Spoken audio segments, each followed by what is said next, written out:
sebetulnya masalah ringan, tetapi memang perlu dibawa ke ranah hukum agar semuanya jelas dan gamblang. Saya berkali-kali minta klarifikasi tentang apa sebetulnya peristiwa yang terjadi di tanggal 26 Maret 2025 tersebut. Sampai dengan terakhir, saya tidak mendapatkan sebuah jawaban. Pengumuman di Koran Kedaulatan Rakyat tercantum nama Joko Widodo terhadap koran tersebut telah dipastikan keasliannya melalui keterangan staf perpustakaan. Ya, saya merasa tidak tahu menahu tentang apa peristiwa yang dilaporkan tersebut. Karena pada tanggal tersebut ya saya bisnis as usual aja ya. Bareskrim tuh nggak punya kewenangan untuk menghentikan penyelidikan maupun penyidikan. Puncak kegeraman atau puncak kemarahan dari seorang perempuan itu kan menangis, Mbak Yuli. Ingin sekali Presiden Prabowo Subianto concern dengan masalah ini. Ini adalah hak ya seluruh rakyat untuk mendapatkan sebuah penjelasan yang tidak cuma normatif tapi juga objektif dan science based. Usai Bareskrim Polri mengumumkan keaslian ijazah Presiden ke-7 RI Joko Widodo, polemik tudingan ijazah palsu belum usai. Misteri pertemuan 26 Maret 2025 jadi pemicu Joko Widodo melaporkan sejumlah nama ke Polda Metro Jaya pada Rabu 30 April 2025. Dan saya sudah bersama dengan salah satu pegiat media sosial, Tifauzia Tiasuma. Halo Ibu. Halo Mbak Yuli, terima kasih undangannya. Ya, sehat ya Bu ya? Alhamdulillah, ini kesempatan untuk memberikan edukasi dan informasi kepada masyarakat ya. Betul, betul, betul. Bagus. Saya bersyukur akhirnya kita bisa ketemu dan Iya, jadi untuk bicara ini. Ya, saya tertarik dengan quote Ibu yang akhir-akhir ini memang jadi sorotan. Kalau perempuan menangis, berarti dia ada di puncak kemarahannya. Wah, itu cukup itu itu cukup menyita perhatian saya. Ini menarik sekali nih untuk saya kulik gitu ya Bu ya. Tapi ya. Ibu Tifa izinkan sebelum kita ngobrol panjang terkait ijazah Pak Jokowi, saya mau kenal dulu nih. Sebenarnya Ibu Tifa ini sehari-harinya ngapain aja? Terus misalkan apakah Ibu ada praktek sebagai dokter atau sebagai apa Bu? Baik, ya. Pertama, walaupun saya dokter memang ya, jadi dokter itu sebetulnya terikat kepada sebuah janji kepada negara yang disebut sebagai surat izin dokter atau surat penugasan yang saya terima setelah saya mendapatkan ijazah penuh sebagai dokter ya. Jadi itu melekat, artinya dengan tanpa SIP itu saya mendapatkan sebuah kewajiban sampai meninggal gitu ya. Jadi misalnya kalau misalnya saya naik pesawat gitu ya, terus kemudian ada sebuah accident gitu, maka akan ada announcement siapa yang dokter di sini. Nah, saya punya kewajiban untuk langsung menyampaikan bahwa saya dokter dan punya kewajiban yang melekat. Jadi nggak akan ditanya, Bu punya SIP nggak, karena kami itu punya surat, namanya surat penugasan gitu ya. Jadi itu. Tapi memang sebagai dokter apa namanya praktek itu sudah saya lepas izin saya sejak 2012. Kenapa? Karena waktu itu saya mendapatkan tugas untuk belajar di luar. Kemudian ketika pulang, saya merasa sudah cukup dan bakti saya sebagai dokter praktek dan kemudian saya melanjutkan sebagai peneliti ya, sebagai peneliti sampai dengan hari ini. Jadi ya basically-nya sehari-hari saya melakukan penelitian, pengkajian dan mungkin sekitar lebih dari 25 tahun memang laboratorium saya itu di lapangan ya, dari Sabang sampai Merauke gitu ya, desa-desa 83.000 desa itu. Itu memang field saya di situ. Pasien saya karena saya seorang epidemiolog, pasien saya adalah masyarakat. Ya, itu. Jadi seperti itulah kurang lebih ya.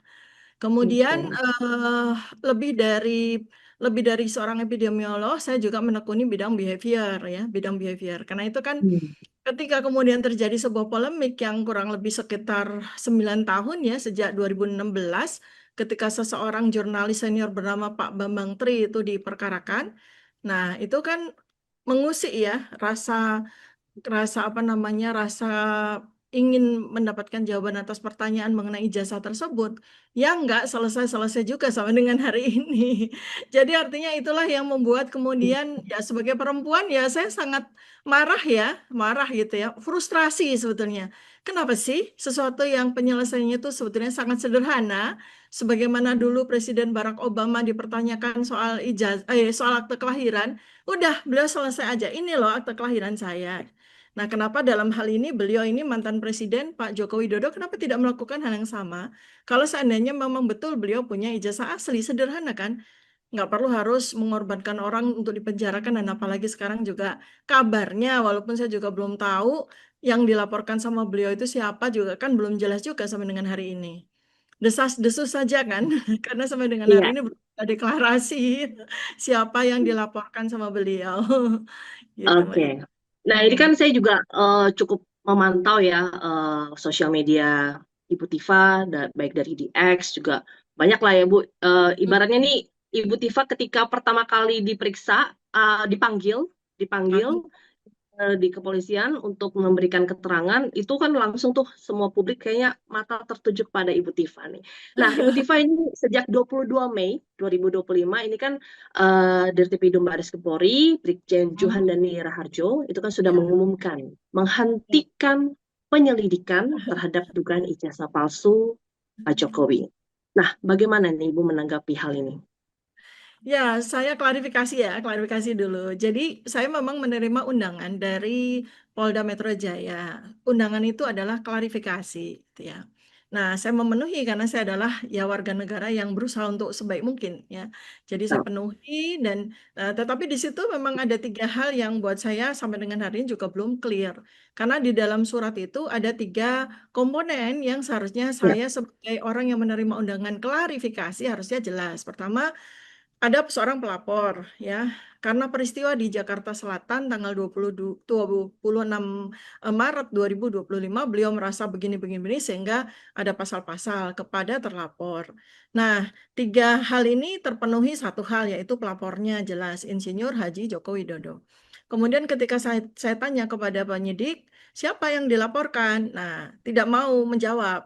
Belum Bu, sedang kami olah. Oke, nah saya perannya sebagai apa ini? Saksi. Saksi atas peristiwa apa? Atas peristiwa di Jakarta Selatan 26 Maret 2025.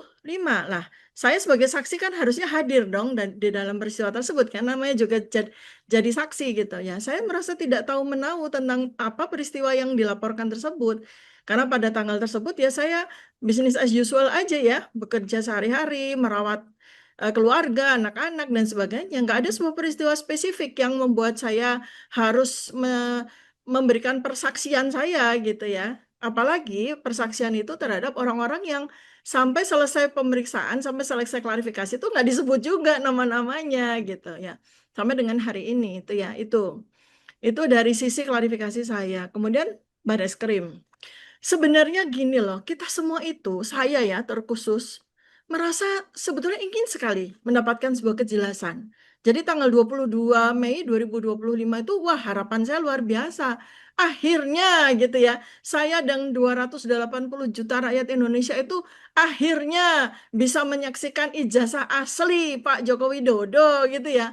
Nah tercenganglah kemudian ya, karena ternyata bukan ijazah asli, tetapi justru fotokopi sebuah ijazah yang itu pun posisinya terlipat gitu ya, bekas terlipat gitu.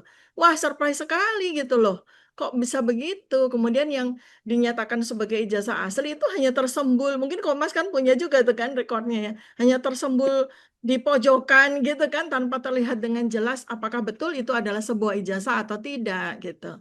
Kemudian tambah terkejut lagi karena ternyata dokumen-dokumen yang digunakan oleh Dirtipidum Barreskrim di dalam mempresentasikan apa namanya hasil dari sendiri. pemeriksaan banyak sekali keganjilan-keganjilan gitu. Untuk diketahui ya, saya puluhan tahun jadi peneliti. Jadi mata saya ini bukan seperti mata orang biasa melihat hal-hal kecil yang mungkin kalau sepintas lalu orang tidak melihat itu sebagai sebuah keganjilan. Bagi saya itu seperti barang di Zoom gitu, Mbak Yuli. Ya, Pengumuman di Koran Kedaulatan Rakyat tentang 3.169 peserta lulus ujian masuk PPI atau proyek perintis 1 UGM yang terbit pada hari Jumat Kliwon 18 Juli 1980 dalam kurung 5 Puasa 1912 pada halaman 4 kolom 6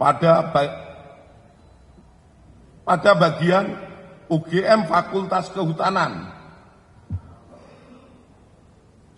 nomor 14 tercantum nama Joko Widodo terhadap koran tersebut telah dipastikan keasliannya melalui keterangan staf perpustakaan. Ya. Nah, itu kan kemarin kan Ibu juga sempat menyampaikan bahwa ada keganjilan dari data yang digunakan Bareskrim.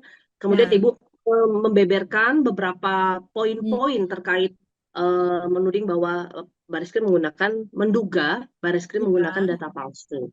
Salah satunya itu yang saya pointerskan bahwa mengenai koran kedaulatan rakyat. Ya, satu. Terus yang kedua terkait urutan nama yang setelah nama Pak Joko Widodo. Nah, itu bisa dijelaskan nggak, Bu? Ya, ya, izin ya, karena ini harus clear banget ya supaya Ya, masyarakat itu nggak disinformasi begitu. Yang pertama adalah tampilan pertama dari dokumen dipaparkan oleh Dirtipidum adalah Koran Kedaulatan Rakyat. Ini saya itu kan lahir dan dibesarkan di Jogja. Itu koran adalah sarapan sehari-hari kami masyarakat Jogja.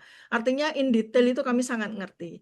Ada satu ciri khas dari Koran Kedaulatan Rakyat yang berbeda dengan koran nasional yang lain, yaitu soal pencantuman kalender ya di pojok kanan atas itu. Ya, jadi kalender yang digunakan oleh Kedaulatan Rakyat sejak 80 tahun yang lalu, karena KR itu umurnya 80 tahun ya, itu ada dua penanggalan, satu kalender Masehi dan satu lagi kalender Jawa. Nah, sebagai orang Jawa saya sangat hafal ya. Nah, itu saya kaget, karena apalagi juga disampaikan oleh Dirtipidum yang saya rasa Pak Johandani juga orang Jawa ya. Jadi, tanggal pengumuman Proyek Perintis 1, PP1, yang berisikan nama-nama calon mahasiswa yang diterima di proyek PP1 termasuk di UGM itu tanggal 18 Juli 1980 ya.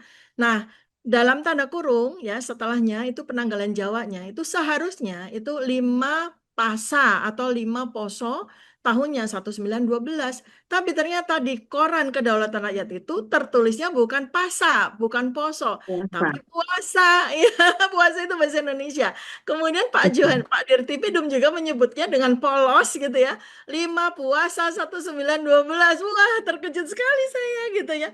Wah, ini pasti tidak mungkin koran yang otentik ya, koran yang asli begitu. Nah, tambah lagi terkejut dengan detail dari urutan nama calon mahasiswa Fakultas Kehutanan UGM ya. Ada memang tersebut di situ ya nomor 14 itu Joko Widodo ya. Nah, di sini saya mau klarifikasi bahwa yang saya akan sebut selanjutnya Joko Widodo ini adalah mahasiswa Kehutanan UGM 1980 ya, bukan yang kemudian menjadi presiden ya. Bukan ya. Ini calon mahasiswa bernama Joko Widodo ya yang diterima di program sarjana Kehutanan UGM. Nah, yang menarik adalah di nomor 8 ada nama itu yang itu sama sekali bukan nama mahasiswa Kehutanan UGM 1980 karena ditulis di situ Anji Pramaria, sambung ya, Anji Pramaria dengan apa namanya dengan spelling lama ya, ejaan lama. Anji, ANDJI, Anji. Ya, berarti bacanya kan Anji, bukan Andi ya. Anji Pramaria. Sementara ya kita semua tahu bahwa salah satu lulusan Kehutanan UGM 1980 yang menyatakan diri dia berkali-kali di segala macam media maupun sosmed gitu ya. Beliau ini bernama Andi Pramaria, Insinyur Andi Pramaria, pemegang ijazah dari UGM ya tahun 1985 seperti itu. Jadi nggak ada nama Anji Pramaria itu nggak ada. Yang ada adalah Andi Pramaria. Artinya nggak mungkin kita kemudian excuse, oh itu kedaulatan rakyat pasti salah. Nggak mungkin. Kenapa Mbak Yulia sebagai mahasiswa UGM ya kita ini pegangannya ketika dinyatakan diterima ya dari koran itu. Nama kita ada, saya Tifauzia Tiasuma. Alhamdulillah saya diterima di Fakultas Kedokteran. Dari koran itu kemudian saya berangkat ke gedung registrasi.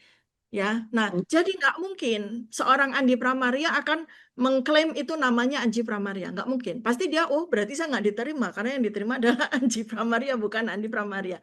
Nggak mungkin ya, itu kesalahan fatal yang kedua. Kemudian, nah kesalahan fatal yang ketiga adalah ternyata kalau kemudian kita konversikan dengan atau kita inline-kan dengan dokumen berikutnya yang juga disampaikan oleh Bareskrim, yaitu terkait dengan formulir pendaftaran baru sebagai mahasiswa yang ditulis sendiri oleh Joko Widodo, ternyata dia itu mendaftarkan diri di program SM atau sarjana muda, bukan sarjana. Nah, artinya kalau dia memang diterima di tahun 1980 itu sebagai calon mahasiswa kehutanan UGM, berarti dia tidak akan ada daftar namanya di Koran Kedaulatan Rakyat. Kan tidak Yang mungkin dong. sarjana muda KKN itu ya, Bu ya? Sarjana muda ya, dia sebagai sarjana muda, Iya. diterima sebagai Oke. sarjana muda. Seseorang bernama Joko Widodo ini diterima. Artinya apa? Namanya nggak mungkin ada di urutan ke-14 calon mahasiswa program sarjana. Karena untuk mahasiswa program sarjana muda itu pasti kolomnya beda gitu. Nah, ini yang tiga hal ini yang merupakan sebuah keganjilan dan perlu sekali untuk klarifikasi. Karena kan kita sangat ingin kepolisian dalam hal ini Barreskrim itu bekerja secara profesional. Itu baru tiga item yang saya Masih sampaikan ya. banyak ya, Bu? Oh, masih Masih banyak banyak. Oke, tapi Ibu Tifa, keganjilan-keganjilan. Mm-mm. hasil forensik dari keaslian ijazah Jokowi yang sudah diumumkan oleh Barreskrim Polri Nah, akan jadi bahan analisis kasus pencemaran nama baik di Polda Metro Jaya. Bagaimana, Ibu? Jadi ya, ya, beriring berjalan dengan meminta klarifikasi, namun ini juga prosesnya sudah berjalan di Polda Metro Jaya. ya, karena gini ya, saya kan ini masih desas-desus kan ya, belum ada bukti bahwa saya menjadi terlapor gitu kan. Saya Oh, masih dalam undangan klarifikasi Polda itu kan saya sebagai saksi begitu ya. Jadi kan betul. desas-desus. Tetapi alhamdulillah ya saat ini sudah ada 80 lebih kuasa hukum, para lawyers Oh, papan atas begitu yang secara involuntary ya, secara mereka tuh ya. dengan keikhlasan membantu saya untuk menerjemahkan ya ilmu-ilmu hukum yang tentu saja tidak saya kuasai dengan baik. Nah, dari mereka saya mendapatkan penjelasan ya bahwa satu, Barreskrim itu nggak punya kewenangan untuk menghentikan penyelidikan maupun penyidikan. Ya, Oke. Barreskrim itu nggak punya, karena yang punya kewenangan adalah pengadilan gitu ya. Artinya tidak bisa secara sepihak Barreskrim itu menyatakan penghentian penyidikan ataupun penyelidikan gitu ya, seperti itu. Itu bukan ranahnya, bukan domainnya dari Barreskrim. Makanya para tim TPUA yang melaporkan. Jadi ini kan sebenarnya ada dua peristiwa yang berbeda yang yang agak mix ya di antara masyarakat ini ada Barreskrim. Kalau yang satu lagi ini kan eh, laporan polisi yang disampaikan yang dilakukan oleh pelapor Pak Joko Widodo. Kan ini dua hal yang berbeda. Alamatnya juga beda gitu loh. Alamatnya itu beda. Yang satu Mabes, yang satu Polda Metro Jaya, Hmm. kan alamatnya beda. Nah, jadi yang kedua adalah sesuatu yang sedang dilakukan oleh Barreskrim bersama dengan Puslap 4 terhadap laporan aduan masyarakat di Mabes. Itu nggak bisa lalu dipakai ya untuk melakukan apa namanya melakukan Penyelidikan.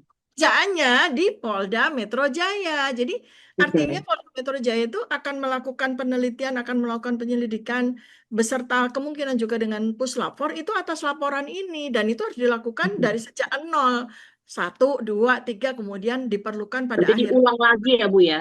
Ya, Harusnya di Polda harus Metro Jaya gitu. itu ada Ya, penyelidikan lagi lebih lanjut. ya, Oke. karena kan pastinya pihak yang TPUA dalam hal ini yang melakukan aduan masyarakat kepada Mabes itu kan punya dokumen-dokumen yang kemudian diuji oleh Barreskrim. Nah, sementara pelapor itu kan juga punya dokumen-dokumen sendiri, nggak bisa dong dokumen kemudian dan ada penyitaan dokumen. Nah, ini kan juga tidak dilakukan, malah yang katanya ijazah palsu, sorry, yang katanya ijazah asli itu sudah dikembalikan beberapa hari sebelum Barreskrim menyampaikan konferensi pers kan. Itu kan harusnya kan ada penyitaan dokumen atau penyitaan barang bukti gitu loh.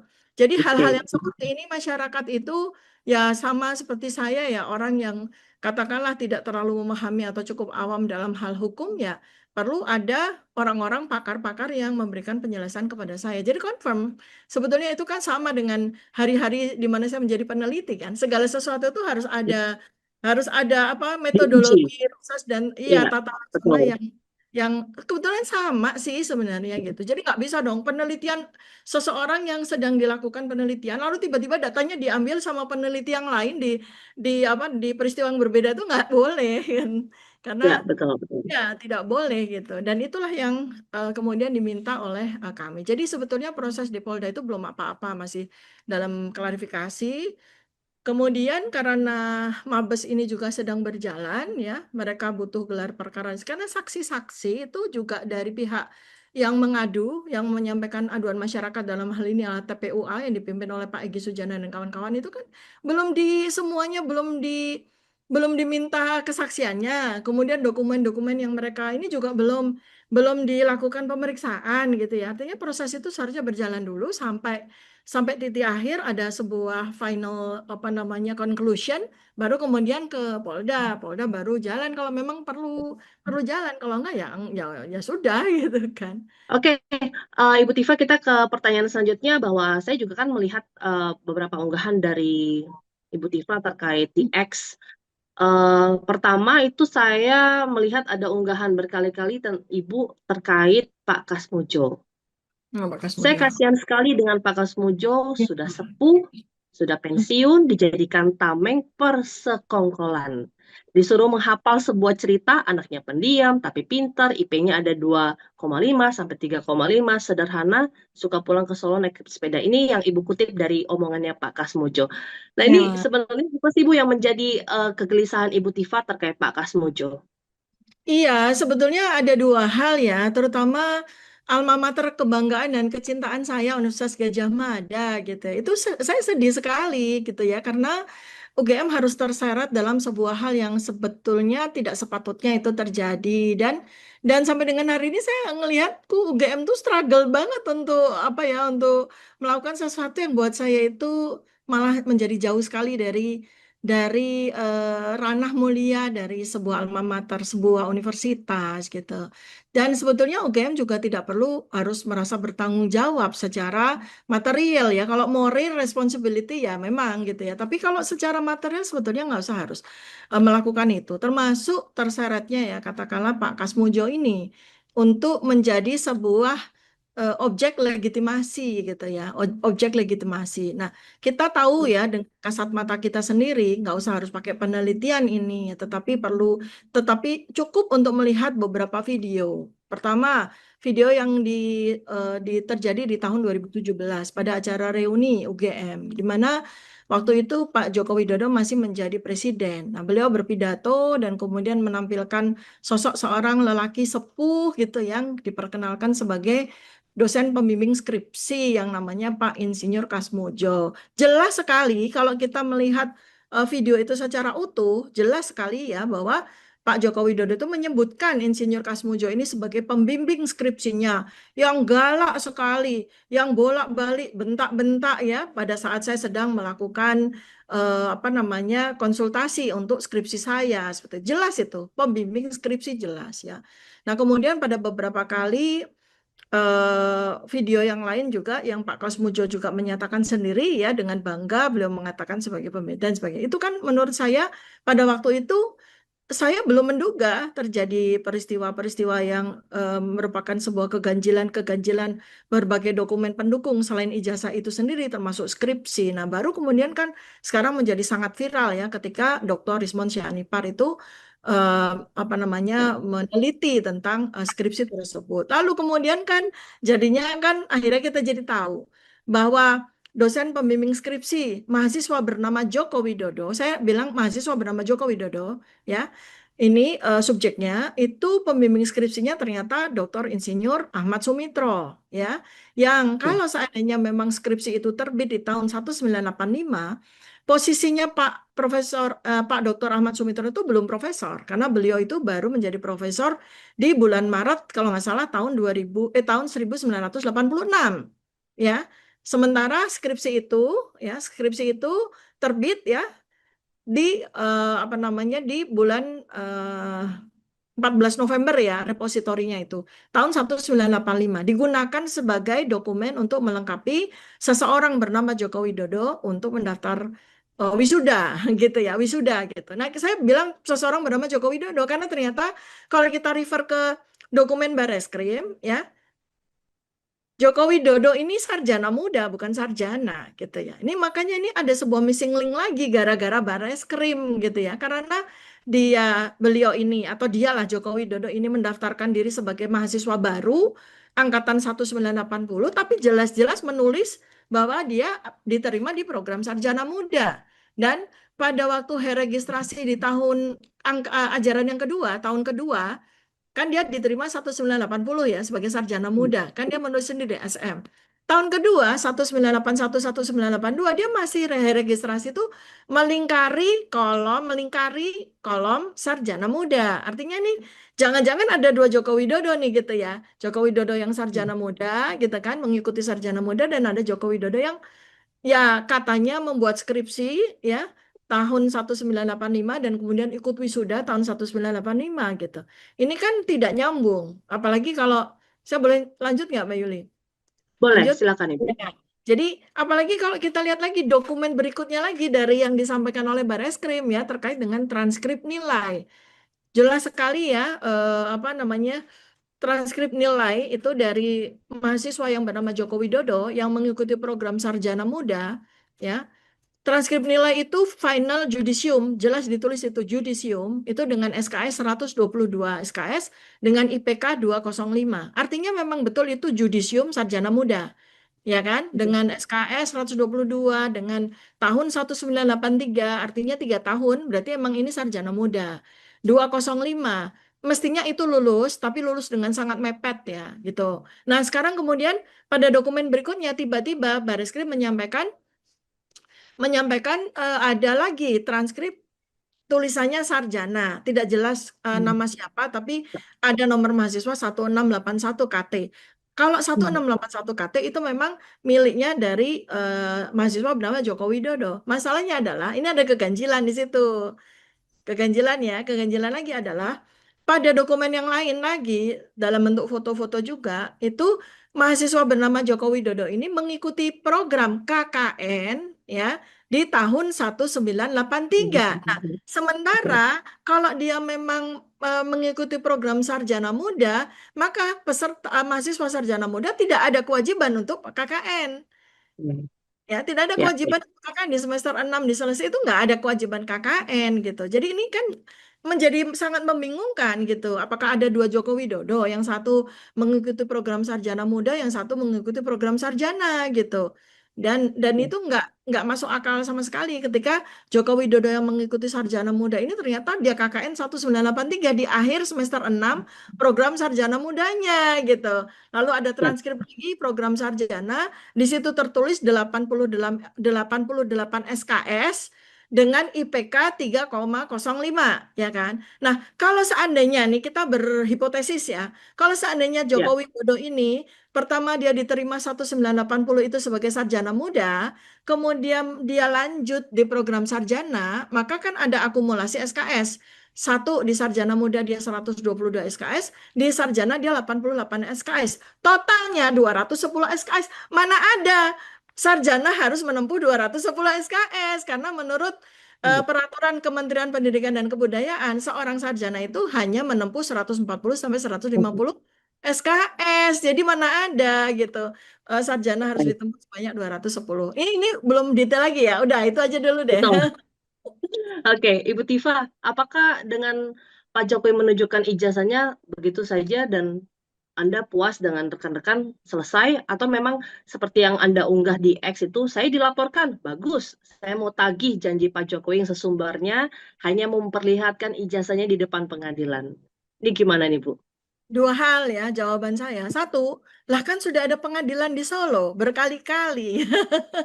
Ya, pertama tahun 2016 dengan terdakwa Pak Bambang Tri, lalu kemudian tahun 2022 Pak Bambang Tri lagi. Itu kan sudah ada pengadilan, di mana di situ juga sudah ditanyakan sama semua perangkat hukum di situ, ijazahnya mana. Selesai sudah waktu itu kan. Konsekuensinya katakanlah Pak Bambang Tri waktu itu melakukan fitnahan atau hujatan ya sudah begitu. Tapi yang jelas sudah. Sehingga tidak ada peristiwa sekarang kan. Nah, ya kan itu. Baik. Lalu sekarang ini sudah ada ada dua pengadilan yang sedang berjalan. Satu pengadilan Solo, ya pelapornya, penggugatnya adalah Pak Dr. Muhammad Taufik, ya beliau seorang lawyer bersama dengan tim. Dan satu Ya. lagi di pengadilan Sleman yang sedang berjalan secara paralel. Itu bukankah sudah berkali-kali juga ditagih di situ? Yang katanya Pak Joko Widodo saya mau menunjukkan ijazah asli saya kalau pengadilan yang meminta itu pun juga nggak dipenuhi gitu loh. Jadi karena itulah maka saya tidak melihat ada sebuah etikat di mana misalnya let's say yang Polda lanjut atau yang Mabes lanjut itu beliau juga akan menunjukkan ijazahnya. Jadi akhirnya kan kita jadi bertanya, ini mau sampai kapan? Butuh berapa banyak Tifa lagi? Butuh berapa banyak Roy Suryo lagi? Butuh berapa banyak Rismon Sianipar lagi nih untuk sampai akhirnya beliau itu mau menunjukkan ijazahnya gitu. Nah, Baik. kemudian kedua, seandainya ya, karena sekarang ini kan jadi guliran-guliran dokumen-dokumen dan data-data itu kan harus diverifikasi. Jadi sebetulnya juga nggak cukup juga. Ini loh ijazah saya gitu ya. Seperti Barack Obama juga, ini loh akte kelahiran saya enggak juga. Jadi ada sebuah lembaga independen yang kemudian menunjukkan ini ijazah ini akte kelahirannya, ada berat tubuhnya, ada rumah sakitnya dan segala macam. Itu juga semestinya demikian juga gitu. Oke, nah Ibu ini yang menjadi pertanyaan mungkin publik ataupun juga saya bahwa ijazah asli Jokowi ataupun ijazah palsunya, beliau sudah tidak jadi presiden dan sekarang digaungkan begitu hebat. Tujuan dasarnya apa sih, Bu? Begini ya, sebetulnya kan persoalan yang lebih esensial, persoalan yang lebih hakiki adalah bagaimana kita berjuang untuk menegakkan kehormatan dan kemuliaan bangsa dan negara ini, beserta dengan pemimpin-pemimpinnya. Jadi ya, ini bukan, saya hanya alat saja, alatnya kebenaran, ya. Jadi subjeknya itu adalah sebuah kebenaran. Ketika kebenaran itu dipertanyakan, ketika kebenaran itu disemuti dengan keraguan-raguan, dengan keganjilan-keganjilan, dengan kebohongan-kebohongan, ya, maka kebenaran itu akan terus mencari kanalnya, akan terus mencari jalannya untuk membuka dirinya sendiri. Nah, ini kan bedanya dengan kebohongan. Kalau kebohongan itu akan membutuhkan kebohongan lain untuk menutupi kebohongannya dia dan terus-terus. Kalau kebenaran enggak, dia begitu dia udah di pada momentum dia terbuka, maka kemudian nanti akan ada semesta yang akan memberikan jalan bagi kebenaran itu untuk membuka dirinya sendiri. Nah, saya itu hanyalah alat bagi kebenaran itu. Dan mengapa kebenaran tentang ijazah ini penting? Karena ini adalah sebuah sejarah. Ini adalah sebuah warisan.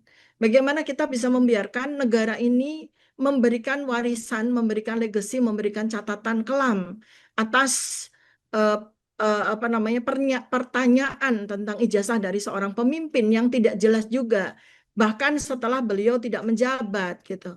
Karena itu nanti akan menjadi sebuah presiden. Kan buktinya baru-baru ini juga ada nih Wagub terpilih ternyata ijazahnya tanda tangan rektornya Yang baru Ibu palsu. posting ya?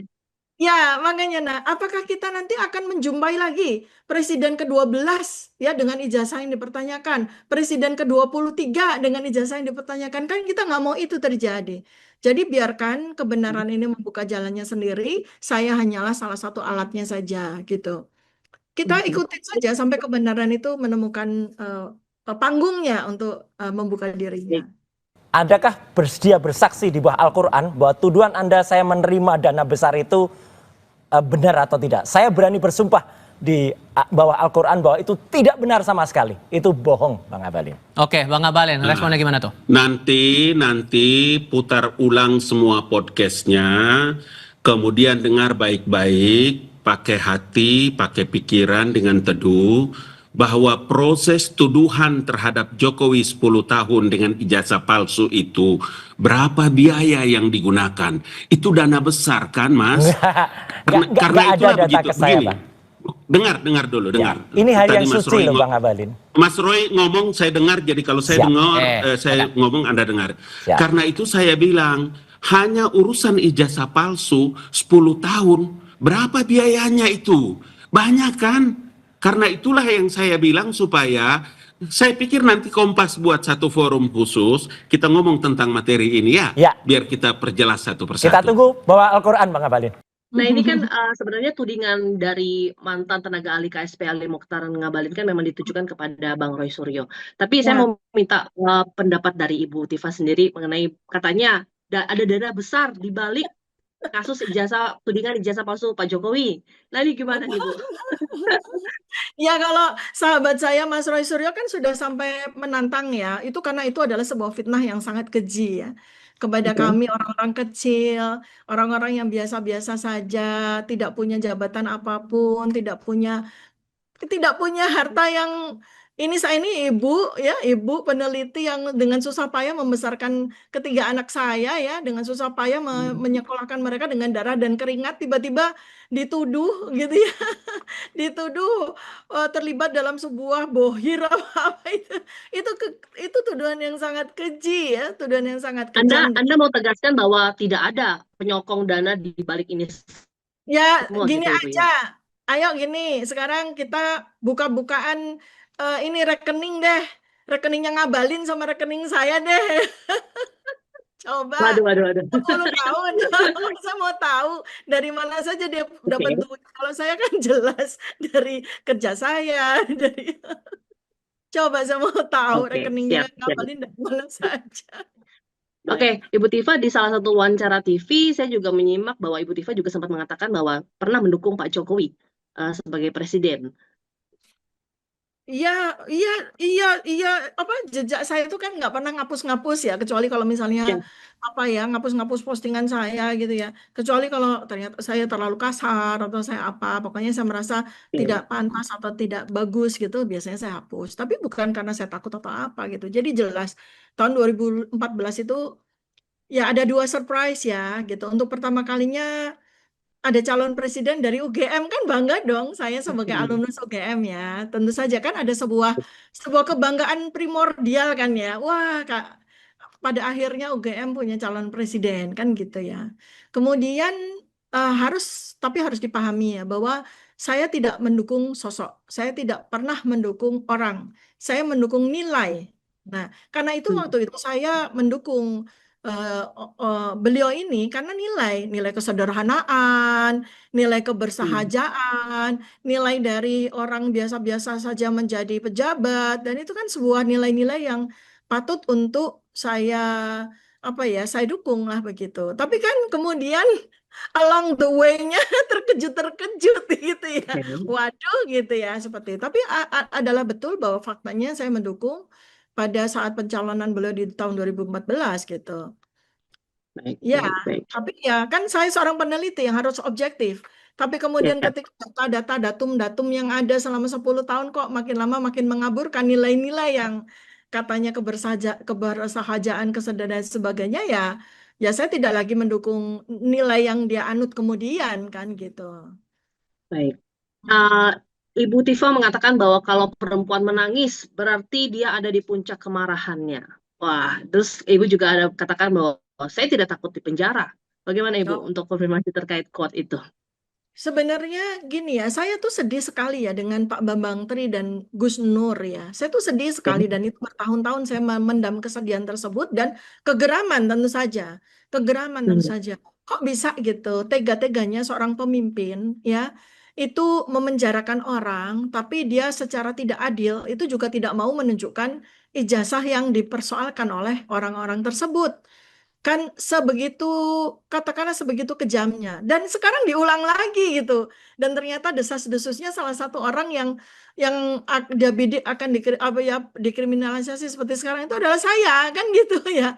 Saya sudah berpikir tuh, kenapa sih gitu? Sampai butuh berapa orang lagi sih yang mau dipenjarakan sampai dia benar-benar mau membuka tabir ijazahnya gitu ya. Seperti itu ya. Itu geram sekali gitu, geram dan kemudian juga apa ya persoalan ini kan kemudian menjadi seakan-akan menjadi sebuah komoditas bagi beliau untuk terus membiarkan masyarakat berpolemik, terus membiarkan masyarakat beradu, dan yang paling bikin saya sedih itu adalah ketika panggung-panggung TV itu mempertontonkan tak lebih dari adegan sirkus gitu. Dan pada saat itu ketika saya sampai menitikkan air mata itu karena saya tuh ada di tengah-tengah panggung sirkus itu gitu. Saya kan nggak tahan ya sebagai seorang perempuan gitu ya. Nggak tahan lihat orang berdebat sampai sampai kayak begitu tuh. Ini tuh geram gitu. Nah, puncak kegeraman atau puncak kemarahan dari seorang perempuan itu kan menangis, Mbak Yuli. Ya kan kita tuh kan nangis karena marah yang tidak bisa di ini. Kemudian kalau soal saya takut tidak takut, maksudnya tidak penjara. Ini begini ya, jadi saya ini berpatokan kepada seorang peneliti itu memegang etika yang apa namanya yang objektif ya. Jadi kita dudukkan pada pada persoalannya. Artinya kalau saya atau siapapun juga itu melakukan sebuah kesalahan yang memang secara undang-undang dan sebagainya memang oh ya layaklah dia di ini. Lah kenapa kita mesti takut kan? Kita harus bertanggung jawab terhadap apa yang saya appreciate dengan Pak Bambang Tri. Tapi dalam konteks ini kan saya tanya kepada para kuasa hukum, para pakar hukum. Ini konsepnya gimana? Oh, ya enggak dong, Dok, karena kan beliau itu 20 tahun nggak cuma 10 tahun jadi pejabat. Itu ada undang-undangnya nih saya sampai catat kan, ada undang-undangnya, keterbukaan informasi publik ya.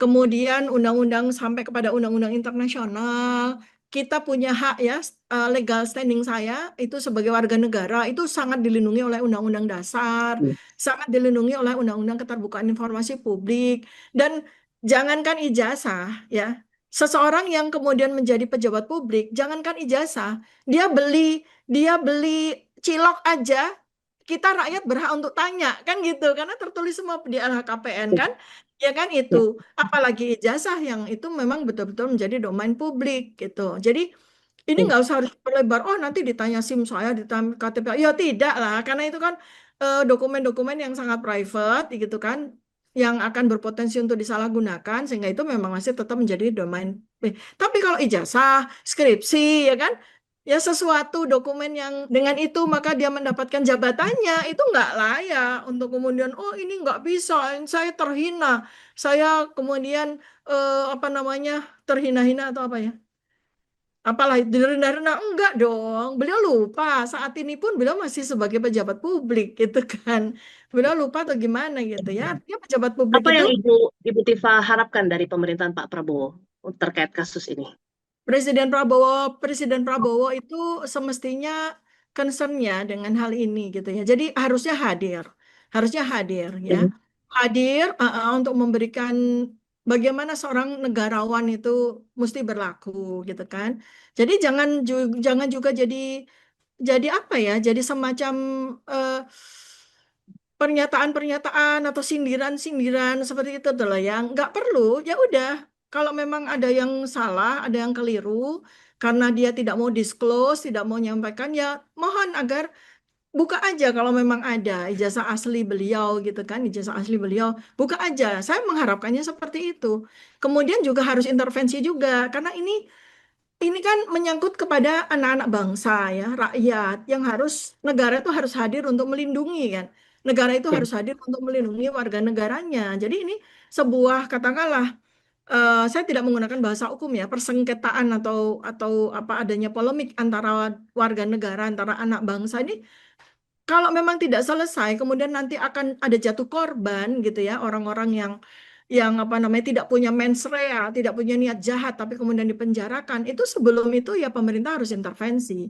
Dan catatan saya satu lagi adalah peristiwa tanggal 22 Mei tahun 2025 itu Barreskrim saya berikan catatan ya berkualitaslah karena kata Kapolri sendiri Pak Listio Sigit mengatakan bahwa kepolisian itu bertindak science crime investigation. Itu dalam bahasa peneliti seperti saya kan scientific based research gitu kan. Jadi asas-asas itu kok tidak terlihat ya pada pekerjaan Barreskrim gitu ya.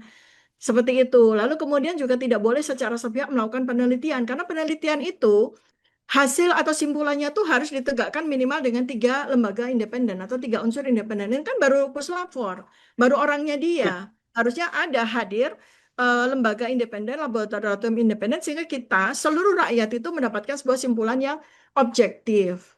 Seperti itu. Jadi ini saya mengimbau sekali, dalam kesempatan ini saya juga ingin sekali Presiden Prabowo Subianto concern dengan masalah ini. Ini bukan hanya 3 orang peneliti yang sedang dikriminalisasi, bukan. Tapi ini adalah hak ya seluruh rakyat untuk mendapatkan sebuah penjelasan yang tidak cuma normatif, tapi juga objektif dan science-based.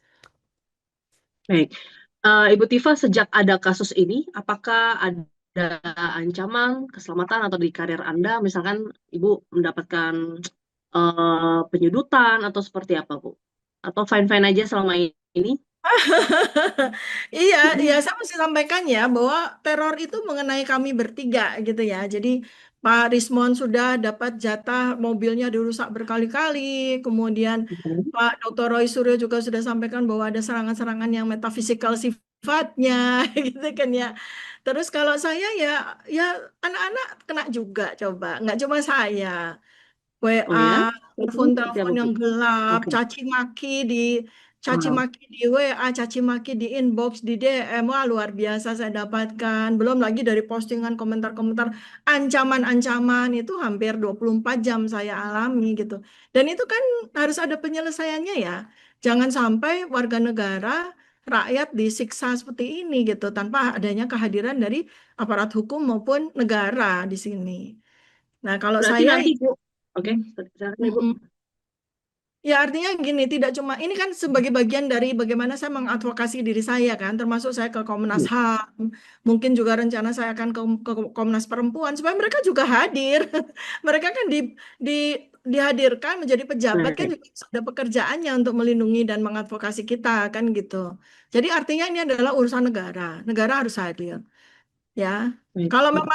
Kalau memang kurang ya artinya negara tidak hadir ya saya minta bantuan internasional kan gitu. Teman-teman internasional dari diaspora internasional juga udah bergerak loh. Karena mereka kan sedih sekali gitu lihat ini peneliti gitu ya yang bekerja tanpa pamrih untuk mencari tahu tentang sebuah jawaban yang ditunggu rakyat selama 10 tahun lebih gitu kan. Ternyata malah dikriminalisasi seperti ini. Mereka tentu saja tidak akan tinggal diam. Baik, Ibu berarti nanti kalau misalkan pengadilan sudah memutuskan bahwa oke, ijazah Pak Jokowi misalnya asli atau palsu, itu sudah selesai puas untuk Ibu dan kawan-kawan. Seperti apa, Bu? Iya, yang jelas gini, satu kebenaran tuh harus dipanggungkan ya karena kebenaran itu letaknya di panggung. Kebenaran itu bukan ada di tempat-tempat sempit yang disembunyikan, tapi kebenaran itu harus ada di panggung. Itu Baik. satu. Dan panggung yang terbaik karena ini sudah menjadi sebuah polemik hukum ya, panggung yang terbaik adalah di sebuah ruangan yang sangat mulia begitu ya. Apakah itu ruangan bukan hanya di pengadilan gitu. Ruangan mulia itu ya bisa di DPR, bisa di MPR begitu ya. Seperti itu kan atau di pernyataan dari presiden dan sebagainya. Kemudian yang kedua, ya sudah kan, artinya polemik yang selama 10 tahun ini menjadi beban pikiran, beban hati dari masyarakat, ketika kemudian sudah jelas ya semua komponen-komponen yang mendudukkan kebenaran ini pada tempatnya, ya sudah kan, oh ya ijazahnya Pak Jokowi asli gitu, atau ijazahnya Pak Jokowi palsu, ya sudah gitu, itulah kebenaran kan, dan kita semua harus menerima itu. Tapi tata laksananya harus jelas gitu ya. Guidelines-nya itu semua harus jelas, tidak boleh ada yang manipulasi sama sekali. Perlu dibawa ke ranah hukum agar semuanya jelas dan gamblang. Ya, itu aja dari saya. Nanti ditanyakan kepada tim kuasa hukum detailnya, ya.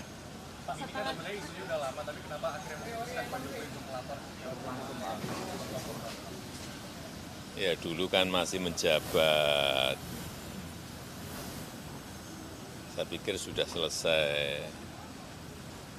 Ternyata masih berlarut-larut sehingga ya dibawa ke ranah hukum akan lebih baik sehingga sekali lagi nanti menjadi jelas dan gamblang. Tapi ini Pak Jokowi merasa ini politis nggak Pak? Tudingan soal ijazah palsu itu kan sudah lama, merasa ini politis nggak Pak? Nggak tahu. Ya, udah. Ini sampai turun gunung melaporkan Pak, nggak kuasa hukumnya aja, kenapa harus Apanya? sampai Pak Jokowi ikut turun melapor? Iya, delik aduan kan. Syarat memang harus saya sendiri datang. Ya. Masih di Jakarta ini informasikan ijazahnya Pak. Apanya? Tadi memperlihatkan ijazahnya ya Pak. Tadi memperlihatkan ijazah. Nanti ditanyakan detail kepada tim kuasa hukum. Ya. Oke, Ibu Tifa, terakhir, kalau misalkan Pak Jokowi menonton Zoomcast kita ini, apa yang mau Ibu sampaikan ke Pak Jokowi? Sebenarnya ya, Pak, yang saya hormati Pak Joko Widodo, sebetulnya ada sebuah contoh yang menjawab kebingungan Bapak tentang bagaimana harus bersikap, yaitu contohnya Presiden Barack Obama, sederhana saja. Jadi selama bertahun-tahun beliau itu dipertanyakan soal akte kelahirannya, ya. Kemudian beliau menjawab dengan sangat elegan dengan sikap seorang negarawan. Ini loh akte kelahiran saya. Jadi saya berharap bahwa Pak Joko Widodo itu melakukan itu gitu ya. Sehingga kami pun bisa melihat detail-detail dari dokumen ijazah asli itu apakah memang benar-benar asli atau ternyata tidak gitu kan seperti itu. Tapi itu legowo ya, menyatakan saya tidak punya ijazah atau sebetulnya saya adalah hanya lulusan sarjana muda, ya udah sampaikan aja gitu. Kan nanti akhirnya kalau memang ternyata beliau tidak punya ijazah asli atau ternyata beliau itu hanya sampai sarjana muda atau apapun atau bahkan mungkin tidak kuliah atau apapun itu, ya sudah, selanjutnya apa? Pertobatan nasional aja. Kan namanya pemanggungan kebenaran itu kan nggak selalu harus pengadilan. Kan pertobatan nasional, bagaimana kita mendudukkan seseorang yang ternyata melakukan kesalahan itu dengan sebuah pertobatan. Dan kita mengharapkan di situ Allah memberikan ridho sehingga semuanya akan clear. Begitu Pak Joko Widodo. Mudah-mudahan melihat apa yang saya sampaikan. Baik, terima kasih Ibu Tifa untuk waktunya, sudah diganggu waktunya. Terima kasih banyak untuk penjelasannya. Saya tutup ya Bu ya. Ya, terima kasih banyak Ya, atas itu dia. Ya, atas kesempatannya ya untuk memberikan edukasi kepada masyarakat. Terima kasih Mbak Yuli dan semua baik, kru. baik. Terima kasih Assalamualaikum Ibu Tifa. warahmatullahi wabarakatuh. Ya. Itu dia sahabat Kompas TV, obrolan kita dengan Dr. Tifa, dan nantikan narasumber lainnya. Jangan lupa untuk like, comment, and share channel Kompas TV.